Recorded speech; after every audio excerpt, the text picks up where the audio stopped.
నారా లోకేష్ గారు విద్యాశాఖ మంత్రిగా, ఐటీ శాఖ మంత్రిగా ప్రస్తుతం అయితే పనిచేస్తూ ఉన్నారు. మరి ఆయన విద్యాశాఖ తీసుకున్న తర్వాతే రాష్ట్రంలో విద్యాశాఖ మొత్తం భ్రష్టు పట్టిపోయిందని చెప్పి వైసీపీ నాయకులందరూ ఆరోపణలు చేస్తున్నారు. నిజంగానే మీకున్న అవగాహన మేరకు నిజంగానే విద్యాశాఖ భ్రష్టు పట్టిందంటారా? ఈరోజు నారా లోకేష్ చేతుల్లోకి వచ్చిన తర్వాత మీ అభిప్రాయం ఏంటి? లేదండి, ముందుగా నారా లోకేష్ గారికి ధన్యవాదాలు తెలియజేసుకుంటూ, విద్యాశాఖ మంత్రిగా నారా లోకేష్ గారు ఉండబట్టే 1,00,000 మంది ప్రైవేట్ స్కూల్ నుంచి గవర్నమెంట్ స్కూల్కి జాయిన్ అయ్యారండి. 1,00,000 మంది ఎలా జాయిన్ అయ్యారండి? మరి ఆయన బెస్ట్ పట్టించారంటున్నారు. 1,00,000 మంది జాయిన్ అయ్యారంటే మాటలు కాదు కదా. విద్యా వ్యవస్థలో ఎలాంటి మార్పులు మీరు గమనించారు ఈయన అధికారంలోకి వచ్చిన తర్వాత? విద్యలో ముందుకు తీసుకొచ్చినటువంటి నారా లోకేష్ గారు మచ్చా మాయలేని చంద్రుడండి. విద్యార్థులకి స్కూలు బ్యాగులే కానీ, డ్రెస్సులే కానీ, మధ్యాహ్నం భోజనమే కానీ టయానికి అందజేయిస్తూ మంత్రులతో మంతనాలకు జరిపి ప్రతి స్కూల్కి వెళ్ళి టయానికి భోజనాలు వడ్డించాలి, మీరు ఆ రుచి చూడాలి అని చెప్పి అంగన్వాడీ స్కూల్తో సహా చెక్ చేయమని చెప్పినటువంటి ఏకైక వ్యక్తి నారా లోకేష్ గారండి. కూటమి ప్రభుత్వం వచ్చి 2 సంవత్సరాలు కావస్తూ ఉంది. ఈ పరిపాలన పట్ల ప్రజలు సంతృప్తిగా ఉన్నారంటారా? చాలా చాలా సంతృప్తిగా ఉన్నారండి. కూటమి ప్రభుత్వంలో నారా లోకేష్ గారే కానీ, మన పవన్ కళ్యాణ్ గారే కానీ, మన చంద్రబాబు నాయుడు గారే కానీ కూటమి ప్రభుత్వంలో ఎటువంటి లోటు లేదండి. పంచాయతీ రాజుగానేమో పవన్ కళ్యాణ్ గారు ఎదుగుతున్నారు. మనకి దేశాన్ని అభివృద్ధి చేయడానికి నారా చంద్రబాబు నాయుడు గారు ఒక దైవం అయ్యాడు. లోకేష్ గారేమో చదువుల విద్యా మంత్రుడిగా విద్యని మాకు దానం చేసేటువంటి పేదలకి ఒక దేవుడు అయ్యాడండి.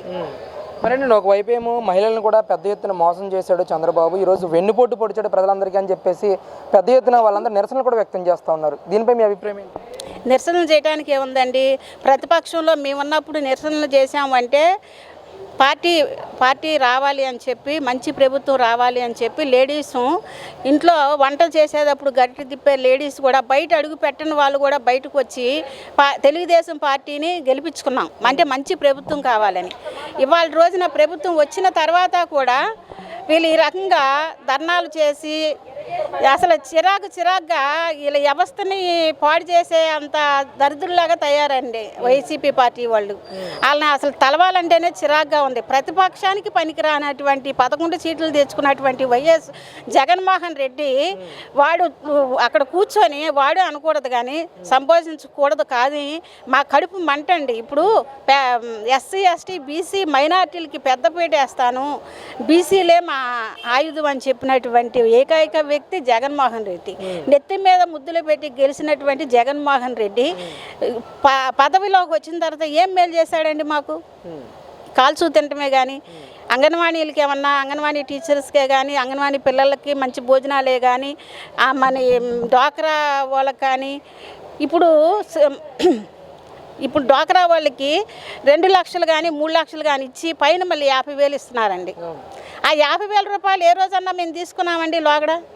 లేదు కదండి. అలాంటి మంచి పనులు చేసినటువంటి మా ఉమ్మడి కూటమి ప్రభుత్వాన్ని అంటానికి వాళ్ళు సరిపోరండి. ఇదే పాలన కొనసాగితే మళ్ళీ అధికారంలోకి వస్తారండి వీళ్ళు?